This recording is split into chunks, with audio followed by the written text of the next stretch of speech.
Imaginemos por un momento el diseño de una bóveda de seguridad de ultralujo.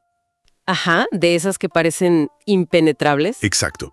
Un bloque masivo de acero mecanizado, paredes de 10 centímetros de grosor, concebido por los mejores ingenieros para resistir, no sé, un terremoto directo. Todo grita durabilidad inquebrantable. Claro, una fortaleza. Pero, y aquí está el detalle, la cerradura electrónica de la puerta depende de un microchip súper barato que resulta que colapsa si la temperatura pasa de los 30 grados. ¡Wow! O sea, ¿un día caluroso y ya no sirve? Así es. Al primer día de calor, esa obra maestra de la ingeniería se vuelve un monolito inservible. Y esta paradoja donde un diseño mecánico increíble es destruido por una falla térmica minúscula, bueno, encapsula a la perfección el colapso de uno de los imperios más reverenciados del audio de alta fidelidad. Totalmente. Hoy, en este análisis a fondo, ¿ok?, vamos a desempacar esto. Vamos a revisar el asombroso ascenso, la trágica caída y el sorprendente renacimiento en este 2026 de la legendaria marca Onkyo. Y es una historia fascinante. Lo es. Hemos revisado montañas de fuentes, desde documentales en YouTube, hilos interminables en foros de Reddit, hasta los comunicados de prensa más recientes del CES 2026 y revistas especializadas. Todo para entender cómo la obsesión por la perfección puede llevarte a la cima y, paradójicamente, ser el ancla que te hunda. Es que al revisar todas estas fuentes, queda clarísimo que la historia de Onkyo no es solo sobre circuitos y cables. Claro, va mucho más allá. Exacto. Es una lección gigante sobre la fragilidad de las empresas tecnológicas cuando la cultura cambia de repente. Demuestra cómo aferrarse a una devoción casi sagrada por el audio analógico te da prestigio mundial, pero en un mundo que pide rapidez digital se vuelve una trampa mortal. Y para quienes nos escuchan, esto es súper relevante hoy en día. En un mundo lleno de dispositivos desechables, música súper comprimida que pierde toda la calidad, la historia de Onkyo nos enseña sobre el valor de la calidad, pero también el peligro de no escuchar al consumidor. Así es. ¿Y cómo las marcas pueden resucitar? Exacto. Para entender esto, los documentos nos llevan al principio de todo. Japón 1946, un país devastado por la Segunda Guerra Mundial. Y ese contexto es fundamental. Imagínate ciudades en ruinas, sin recursos básicos, y a alguien se le ocurre fundar una empresa de audio de alta fidelidad. Suena a locura comercial. Totalmente. Pero Takeshi Godai, el fundador de la entonces Osaka Denki Onkyo Company, tenía una visión diferente. Según los registros, él no veía el audio como un lujo, sino como algo curativo. ¿Curativo? Sí, creía que el sonido puro ayudaría a sanar el espíritu de una nación tan traumatizada. ¡Wow! Es casi una misión espiritual. De hecho, el nombre mismo lo dice. Años después adoptaron Onkyo, que, bueno, On es sonido y Kyo es armonía. Armonía sonora. Exacto. Y no era solo marketing, los alejó del resto. Mientras otras empresas solo querían fabricar en masa, Onkyo investigaba materiales. Por ejemplo, en los 50 sacaron la cápsula de cerámica CP1000. Ajá, y los famosos conos de papel no prensado. Eso me pareció increíble en las fuentes. En vez de compactar el papel con resina, dejaban las fibras sueltas para absorber vibraciones y quitar esa aspereza del sonido. Era pura física acústica aplicada. Y en el 53 sacan la radio OS55. Todo el mundo hacía radios chiquitas por los transistores. Y ellos sacan un gabinete de madera gigante con un altavoz de 20 centímetros. Claro, para tener graves de verdad. Lo fascinante aquí es cómo esta filosofía cimentó su dominio en los 90s. Ah, la época dorada del cine en casa. Exacto. En 1993 lanzan el TX SV919THX. Y esto es clave. Fueron los primeros en llevar la certificación THX de Lucasfilm a un equipo de consumo. Que no es fácil de conseguir. Para nada. Exige parámetros absurdos de potencia sin distorsión. Y para lograrlo, metieron cosas como el circuito DDRC. Sí. Leí sobre el DDRC y quiero hacer una pausa aquí. Porque, a ver, los humanos dejamos de escuchar frecuencias a los 20 kHz más o menos. Así es. Y Onkyo gastó fortunas diseñando este circuito para filtrar ruido ultrasónico por encima de los 100 kHz. O sea, frecuencias que ni siquiera escuchamos. Parece solo una estrategia de ventas, ¿no? Parece, pero la justificación térmica y física es muy real. A ver, explícame eso. Aunque no escuchemos esos 100 kHz, los chips digitales dentro del equipo generan radiación a esas velocidades. Y esas frecuencias ultrasónicas chocan entre sí, creando lo que se llama frecuencias de latido. ¿Como un eco, digamos? Exacto. Y ese eco baja el rango de los 5 a 15 kHz, que es justo donde nuestro oído es súper sensible. Entonces, el DIDRC limpiaba ese ruido antes de que se mezclara y arruinara el sonido. O sea, ¿eliminaban el problema de raíz? Es como el lujo silencioso, ¿no? Esa dedicación me recuerda, y lo pensaba al leer los artículos, a los maestros tradicionales de sushi en Japón. Qué buena analogía. Es que es eso, una devoción a un solo arte, el sonido puro, rozando lo espiritual, ignorando por completo la comida rápida del audio. Pero, y aquí viene el gran choque cultural. Esa misma ingeniería masiva fue su debilidad cuando llegó la era digital. Claro, los 2000. Entra el iPod, el streaming, la gente ya no quería amplificadores de 20 kilos en su sala. Querían la música en el bolsillo o una barra de sonido discreta. Exacto. Y no fue solo un tema de estética. Fue un desastre técnico monumental. Las famosas placas HDMI. Uf, los hilos de Reddit sobre esto son brutales. Modelos como el TXNR609 o el SR605. Fue una pesadilla para ellos. Imagina, tenían su famosa tecnología WRAT. La amplificación de amplio rango, con esos transformadores masivos. Exacto.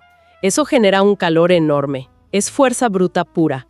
El chasis era prácticamente un horno. Y ahí metieron las delicadas placas digitales de video. Así es, placas llenas de procesadores que hacen miles de millones de cálculos por segundo, justo arriba de la etapa de potencia analógica que estaba hirviendo. Es que es ilógico. Leía que los condensadores de esa placa estaban clasificados para resistir solo 85 grados Celsius. Nada para un entorno así. Obviamente, se freían. La soldadura se cristalizaba y la gente perdía el audio y el video por completo. Pero yo me pregunto, y aquí quiero hacer un poco de abogado del diablo, ¿realmente el consumidor dejó de valorar la calidad del audio?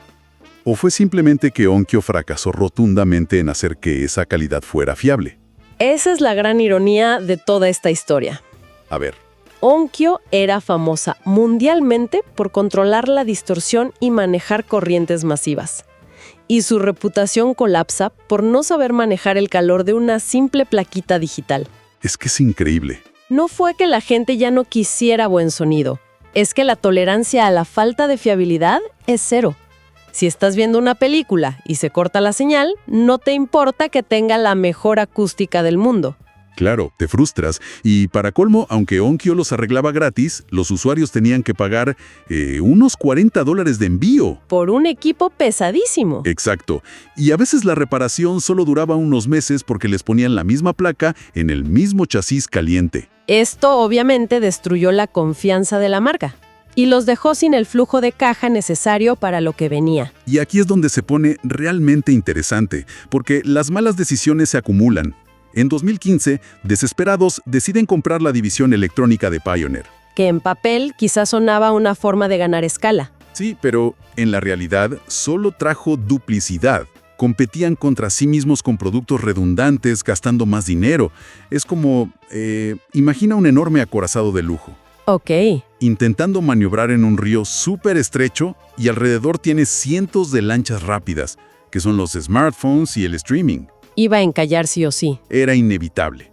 Luego, en 2019, casi los compras a un United, los dueños de Denon. Pero el acuerdo colapsó. Colapsó porque Onkyo no pudo cumplir condiciones financieras y tenían las bodegas llenas de inventario que ya nadie quería. Y entonces llega el golpe de gracia. 2020. La pandemia. Todo el mundo encerrado. La gente compraba barras de sonido fáciles de instalar. Onkyo se hundía. Y por si fuera poco, un incendio. Ah, el incendio en la planta de AKM en Japón. Eso fue fatal. AKM hacía los chips, los famosos DACs, que eran el cerebro de Onkyo. Y no puedes simplemente cambiar de chip en una semana. Tienes que rediseñar toda la placa, el firmware, todo. Y sin dinero, era imposible.